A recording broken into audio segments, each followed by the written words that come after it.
السلام علیکم ورحمۃ اللہ وبرکاتہ۔ الحمدللہ وحدہ والصلاۃ والسلام علی من لا نبی بعد، اما بعد فاعوذ باللہ من الشیطان الرجیم، بسم اللہ الرحمن الرحیم۔ ناظرین، خواب کے اندر قرآن مجید پڑھنا، دیکھنا، اس کو چھونا، اور بڑا خوبصورت قرآن مجید کھلا ہوا ہے سامنے، اس کی کیا تعبیریں ہوتی ہیں؟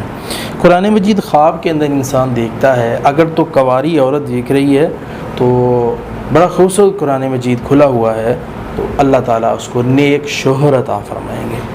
اسی طرح قرآن پڑھ رہا ہے بندہ تو اللہ تبارک و تعالیٰ اس کو نیکی پہ چلنے کی، ہدایت پہ چلنے کی توفیق عطا فرمائیں گے۔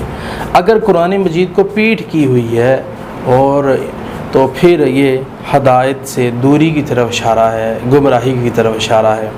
اسی طرح قرآن مجید کو خواب کے اندر مرد دیکھتا ہے کھلا ہوا بڑا خوبصورت تو نیک عورت ملنے کی طرف، خوبصورت عورت، با اخلاق عورت، یہ ملنے کی طرف اشارہ ہے۔ جس طرح نبی صلی اللہ علیہ وسلم کے اخلاق کے متعلق ماں جی عائشہ رضی اللہ تعالی عنہا نے ماں جی عائشہ رضی اللہ تعالی عنہا سے پوچھا گیا، اماں جی اللہ کے نبی کا اخلاق کیا تھا؟ فرمایا کان خلقہ القرآن، رسول اللہ صلی اللہ علیہ وسلم کا اگر اخلاق پڑھنا ہے تو آپ قرآن پڑھ لیں، سارے کا سارا قرآن نبی کا اخلاق ہی ہے۔ تو اس لیے ناظرین، قرآن مجید دیکھنا بہت اچھا